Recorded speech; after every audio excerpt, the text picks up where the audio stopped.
Otto Reich es un diplomático estadounidense que se desempeñó como embajador en Venezuela durante las administraciones de Ronald Reagan y George Bush padre, y como subsecretario de Estado para Asuntos del Hemisferio Occidental y enviado especial para las iniciativas del Hemisferio Occidental en el Consejo de Seguridad Nacional durante la administración de Bush hijo.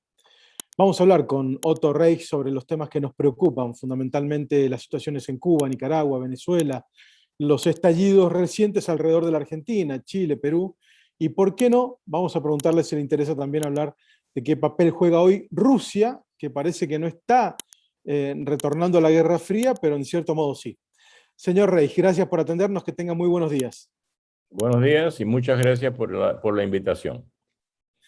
Muy bien, voy a empezar por el principio y por una pregunta que no es mía, sino que nos hace mucha gente que nos escucha fundamentalmente, y es por qué Estados Unidos cree que países como Venezuela, Cuba o Nicaragua tienen que tener un régimen de gobierno diferente y parecido al propio, y no el que tienen. Bueno, porque los regímenes de esos tres países, Cuba, Venezuela y Nicaragua, son regímenes represivos, o sea, violan los derechos humanos de sus ciudadanos, son un peligro para sus vecinos. En los tres casos han habido, además que pruebas de que apoyan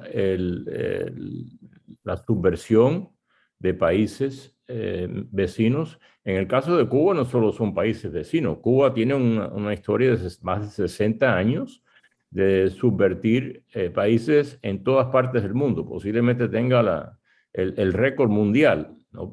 Y sobre todo para un país que está que no está en condiciones para hacer ese tipo de cosas. Y es una de las razones por las cuales Cuba está en bancarrota, ha estado en bancarrota por mucho tiempo, y una de las razones por las cuales esa bancarrota, perdón, es una de las razones por las cuales el pueblo de Cuba se ha lanzado a las calles a pedir libertad, porque ya no pueden más. 62 años de fracaso económico, de represión política, de marxismo-leninismo, de dictadura militar unipartidista. No, francamente, no tiene nada que le ha salido bien a su nombre al pueblo de Cuba. Al gobierno sí, a los que están en el poder sí les va muy bien. Muy bien, y en este punto hay una pregunta. 62 años lleva el gobierno Sí. de los Castro y sus seguidores en Cuba. Usted ha encabezado muchas gestiones para democratizarla. ¿Se considera que ha fracasado o el régimen es tan duro que se está viendo la posibilidad recién ahora de que empiece a mermar? Bueno, yo creo que se puede decir las dos cosas. O sea, si mi sueño ha sido el de ayudar a traer la democracia y la libertad a Cuba, y Cuba no tiene libertad y democracia, no he tenido éxito, sin duda, pero yo no soy el único. Ninguna persona por su cuenta puede hacer eso, precisamente por la otra razón que usted mencionó. El gobierno es un gobierno que solamente tiene éxito en dos cosas, en represión y propaganda. Dicen que el cubano de a pie tiene solamente tres preocupaciones: desayuno, almuerzo y comida. Porque el gobierno no produce nada. Cuba, cuando llegó Castro al poder, y esto lo demuestra todos, lo demuestran los libros, las enciclopedias, las estadísticas, Cuba estaba en los tres primeros lugares del hemisferio en todos los indicadores socioeconómicos: salud, educación, nutrición. Por ejemplo, Cuba estaba en los tres primeros solamente de consumo de carne. Solamente Argentina y Uruguay estaban por delante de Cuba en consumo de carne per cápita. Hoy en día, casi no solo no hay carne, la condena de matar, o sea, la pena de matar una vaca es más alta que la pena de matar a un ser humano en Cuba, porque no hay. Hace 62 años, Cuba tenía una cabeza de ganado por cada habitante. Hoy en día no hay. ¿Qué ¿qué es lo que ha ocurrido? El gobierno se ha dedicado a establecer esa ideología destructiva que se llama marxismo-leninismo. Ni siquiera lo logró, porque no creo que existe ninguna ideología. Lo que existe es un gobierno, o que se puede decir es una asociación de crimen organizado. Y el pueblo, el pobre pueblo, como digo, solamente tiene 3 preocupaciones: desayuno, almuerzo y comida, porque no hay nada. Pese a todo esto que usted comenta, hay países o hay dirigentes políticos que muestran a Cuba como un ejemplo a seguir o lo ven como un faro, como un objetivo. Venezuela, Nicaragua, Honduras en su momento, en cierta parte Argentina también ve a Cuba como un modelo en medicina, etcétera. ¿Por qué cree que se da esto? Ignorancia, porque cualquiera que supiera lo que está pasando en Cuba, por ejemplo, en términos de medicina, no sabe. O sea, si supieran que el cubano normal no puede ir a un hospital a donde va un extranjero o un diplomático o alguien que tiene moneda fuerte, dólares o euros, por ejemplo. Hay apartheid médico en Cuba. Están los hospitales públicos que son un desastre, donde no hay luz, no hay agua, no hay sábanas para las camas. Si uno tiene una operación, tiene que traer sus propias sábanas, tiene que traer sus propias agujas y hilo para cerrar las heridas. Y no estoy bromeando, esto es en serio. Pregúntele a cualquier cubano que vive en Cuba y que sea capaz de hablarle. La nutrición, por ejemplo, mencioné lo de la carne. Mucha gente dice, no, porque en Cuba el nivel, perdón, la tasa ¿cómo se dice? De natalidad, de la muerte de natalidad, como que cuando se... De nacidos muertos, de No, mortalidad materna. Sí, la tasa, o sea, la tasa perdónenme, pero mi idioma diario es inglés, no es español, y a veces se me olvidan mortalidad infantil. La tasa de mortalidad infantil. Mucha gente dice, muchos políticos, no, porque Cuba tiene la tasa de mortalidad infantil más baja de América Latina.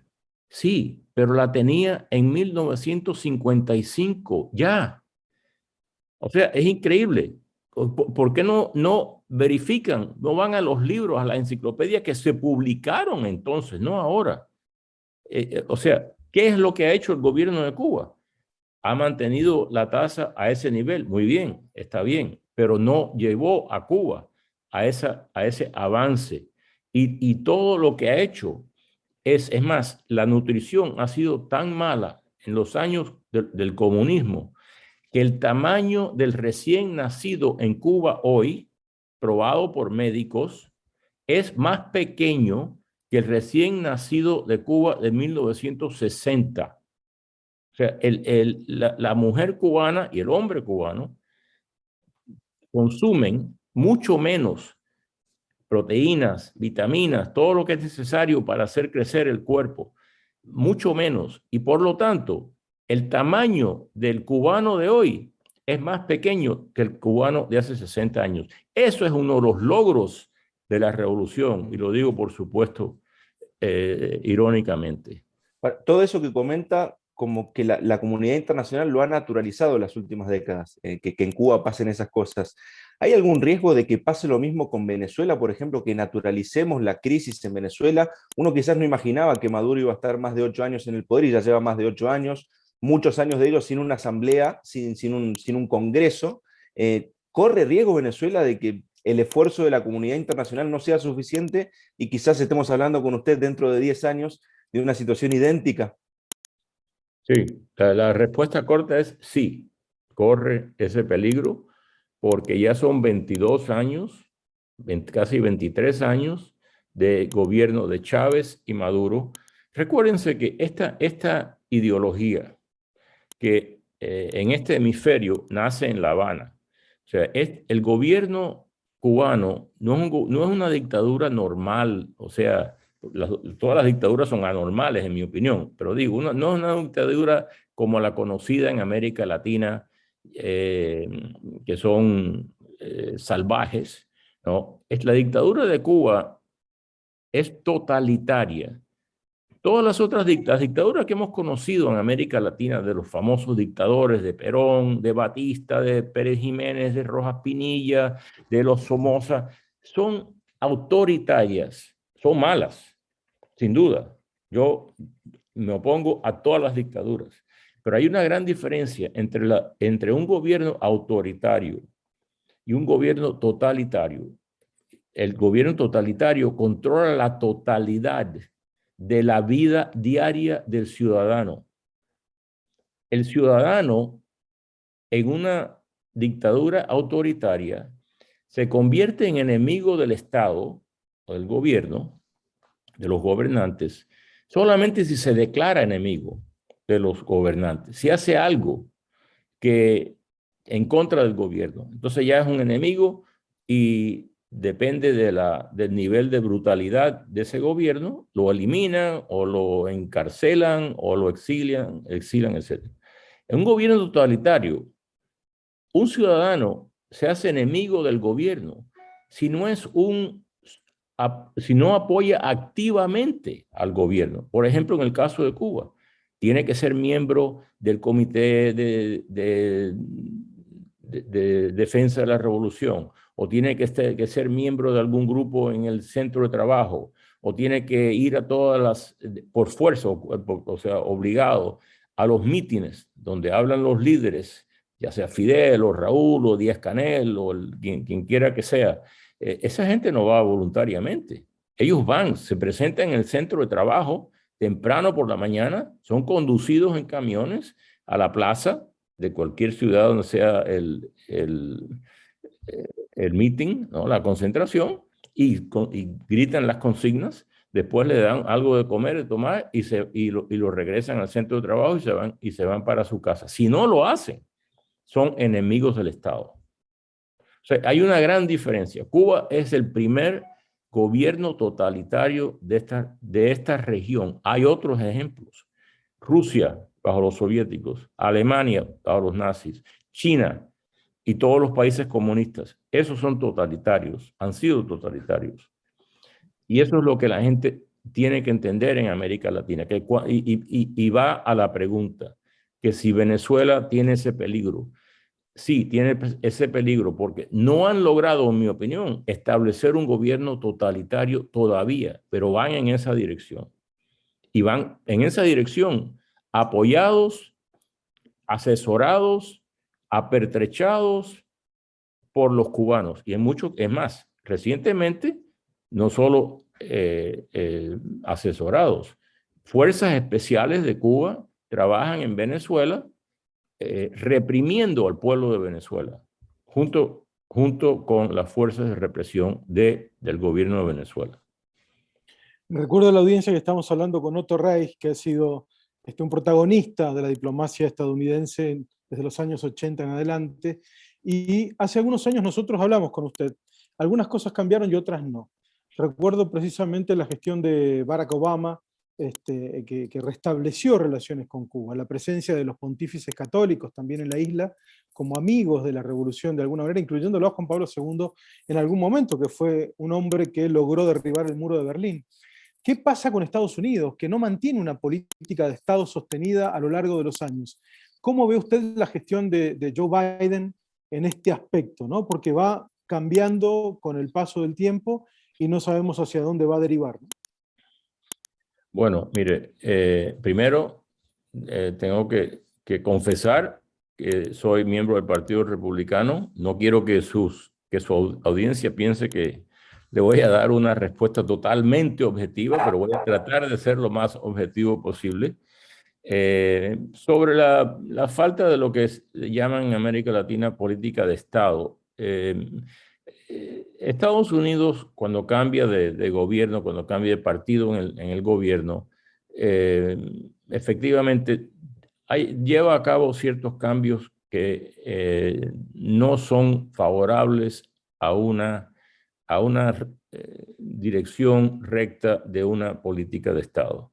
Pero eso quizás es el precio que se paga por el resto de los beneficios de esta democracia que va a cumplir 250 años de vigencia y que la hace la democracia más antigua del mundo.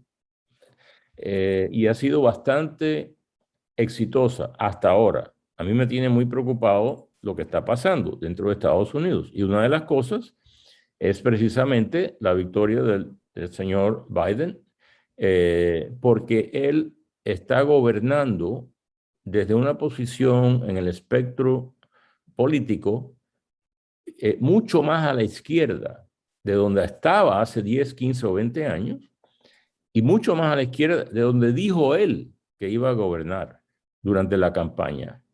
Él no dijo que iba a seguir las políticas que son más asociadas, por ejemplo, con un Bernie Sanders, que es un socialista. Es más, se enfrentó a Sanders, pero ahora ha adoptado políticas y ha puesto personal en el Ejecutivo, en todos los departamentos que son de izquierda, y no de centro izquierda, pero de izquierda. Algunos de ellos, es más, han tenido que ser retirados por la Casa Blanca porque han sido tan extremistas que ni el partido, ni algunos miembros del Partido Demócrata pudieron apoyarlos. O sea, esto viene a responder a su pregunta sobre lo de Biden.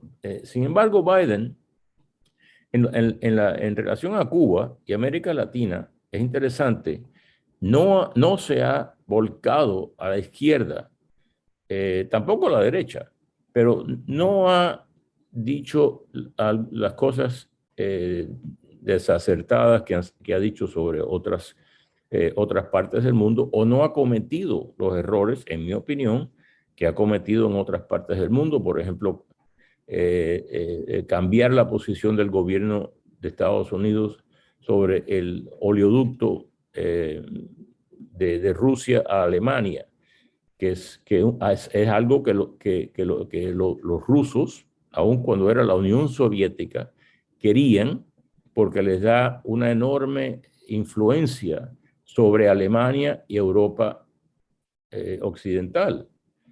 No es bueno, porque si tienen una diferencia de opinión política, los rusos pueden amenazar con cortarle la energía a Europa.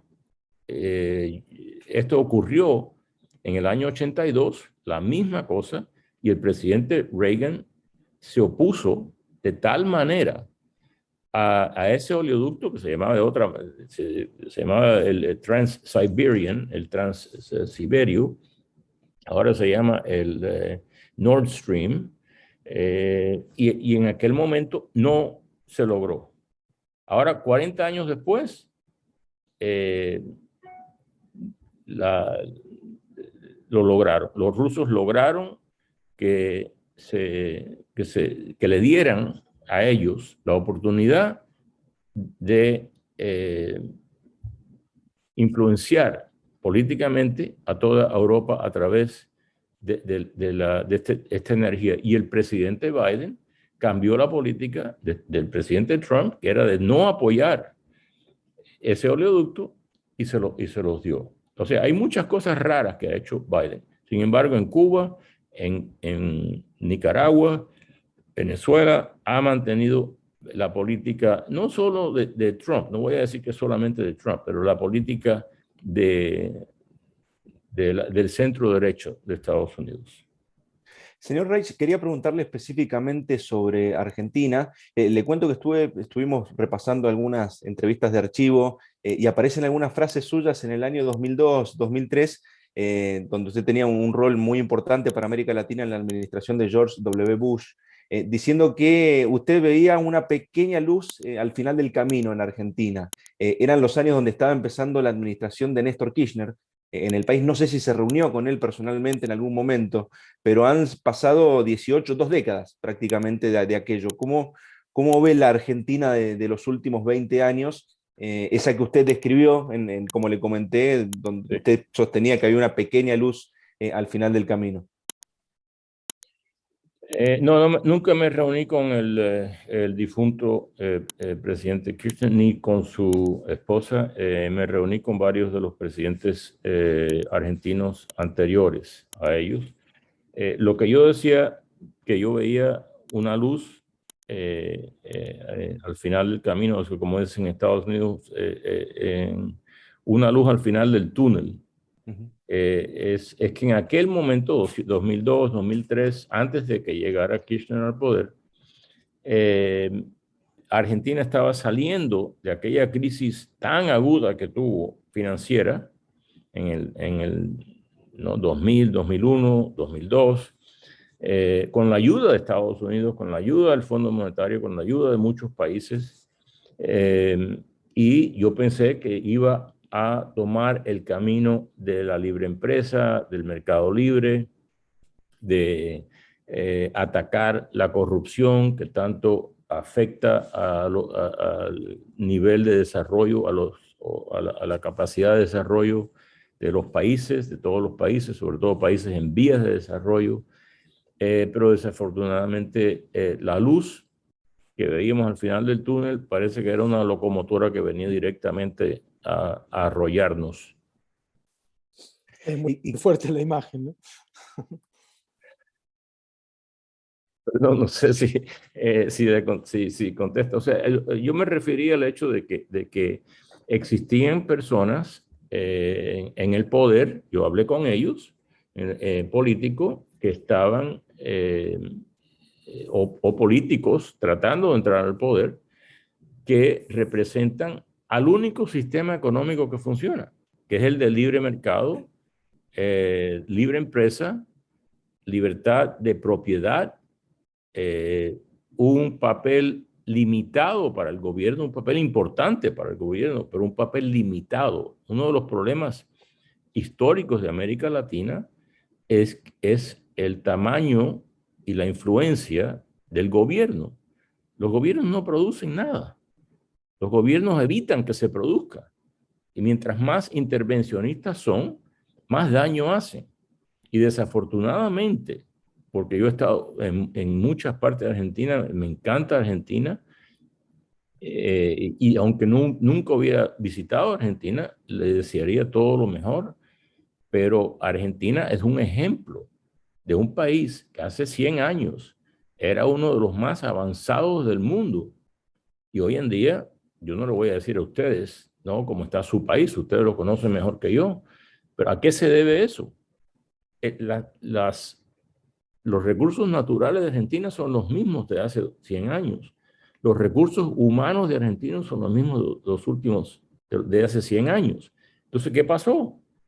Que la gente en el poder no gobernó, mal gobernó, robó, no sé qué hicieron, pero y siguieron las políticas equivocadas. No solo Argentina, lo que estoy diciendo desafortunadamente, y esto fue lo que estudié yo en la universidad, cuando era mucho más idealista, más joven e inocente, me dediqué a estudiar desarrollo económico de América Latina.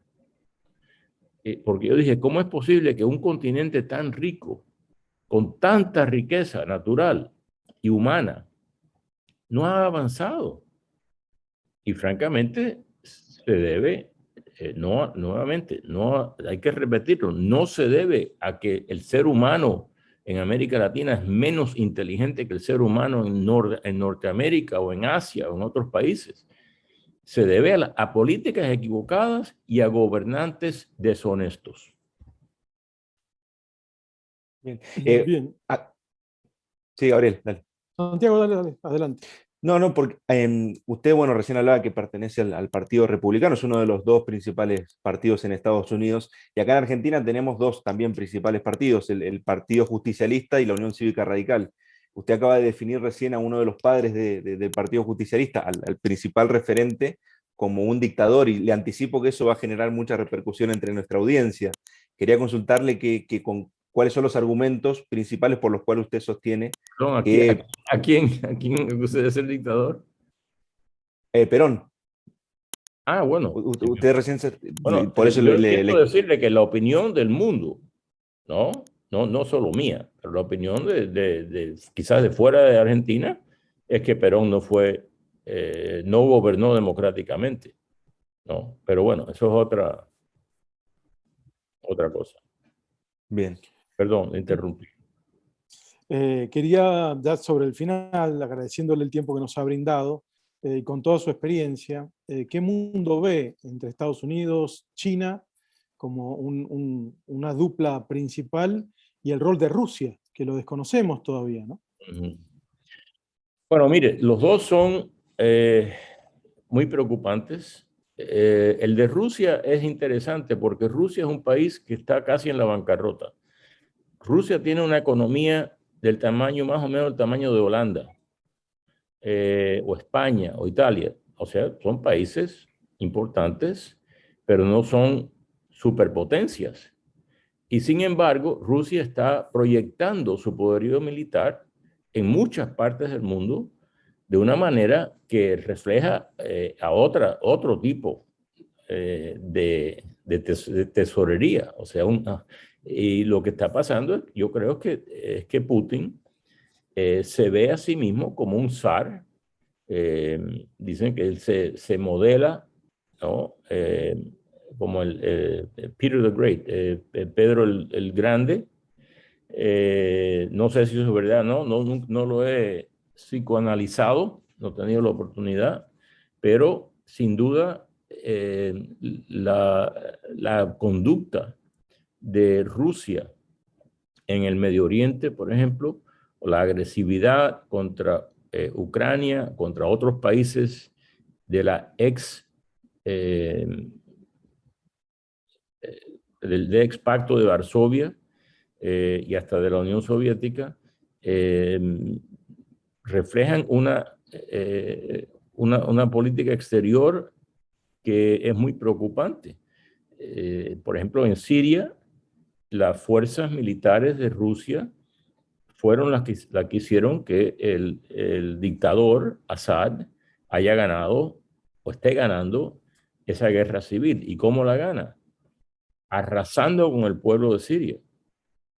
Una cantidad de muertos increíble. Han destruido pueblos y pueblos y pueblos. Han bombardeado. Las fuerzas rusas bombardearon con conocimiento, no por equivocación o por accidente, hospitales, escuelas, edificios de apartamentos civiles, todo a propósito, para causar un éxodo de todas aquellas personas que se oponían o que se oponen al gobierno de Assad, y eliminar la oposición y así terminar con la resistencia al gobierno de Assad. En Ucrania todavía están peleando en el oriente de Ucrania y son soldados rusos que cruzaron la frontera con uniformes sin marca ninguna, o sea, sin designación. ¿No? Pero Putin se cree que el mundo, la gente es boba, ¿no? Todo el mundo sabe que son rusos y siguen peleando. Ahora, aquí yo le echo la culpa, francamente, a las democracias occidentales, ¿no? Está pasando algo parecido con Rusia y con China a lo que ocurrió en los años 30, que Winston Churchill avisó, ¿no? Dijo, si no hacemos algo para parar esta agresión fascista, va a haber una guerra. Y la gente le dijo a Churchill que él era un belicista, un loco que iba a llevar a Europa a la guerra, y Europa fue a la guerra porque no le escucharon a Churchill. Y cuando escribió sus memorias de la Segunda Guerra Mundial, en el primer capítulo, él dijo, esto se pudo haber evitado. Esto, por supuesto, la Segunda Guerra Mundial. Y se pudo haber evitado si las democracias se lo hubieran parado de enfrente a la agresión de Hitler. Cuando Hitler, por ejemplo, envía tropas en violación del Tratado de Versalles a la región demilitarizada de Alemania, nadie los para. Fue en el 36, 3 años, solamente 3 años después de tomar el poder en Alemania. Que muy parecido a lo que está pasando, lo que están haciendo los rusos en Ucrania. Y nadie los para. China, lo que está haciendo China en el mar, no sé cómo se dice en español, the South China Sea, el mar... El mar del sur de la China. Muchas gracias. Yo me acuerdo que todavía estaba como presidente Barack Obama y Xi Jinping, el actual presidente de por vida, ahora es presidente de por vida porque hizo cambiar la constitución y me imagino que él no se va. Xi Jinping estaba en la Casa Blanca, dieron una conferencia de prensa conjunta y alguien le preguntó a Xi Jinping que si esas islitas que estaban construyendo los chinos en ese mar, en algún momento iban a presentar un peligro militar. Y él dijo, no, esas islas no van a ser militarizadas. Esas son áreas de desarrollo. No sé qué le dijo. Por supuesto que no estaba diciendo la verdad. Las islas han sido militarizadas. ¿No? Pero ¿por qué? Si, yo estoy seguro que el presidente de los Estados Unidos, que estaba parado a 10 pies de él, sabía lo que estaban haciendo los chinos en ese momento. Obama debía de haberlo llevado, entrado de nuevo a la Casa Blanca y le dice, mira, colega, déjame enseñarte unas fotos de lo que están haciendo ustedes, por favor, no me digas mentiras.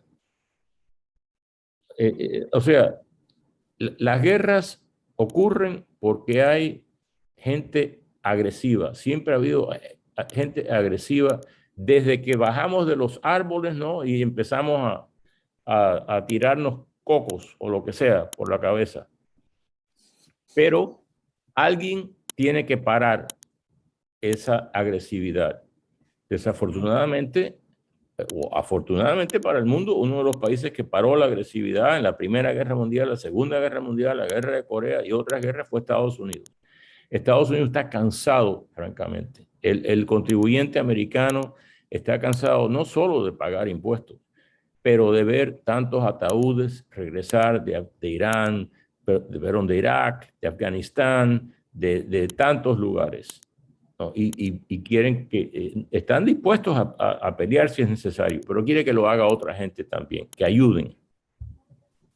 Está muy claro. Señor Rey, muchas gracias por su tiempo. Ha sido muy gentil y que tenga buen día.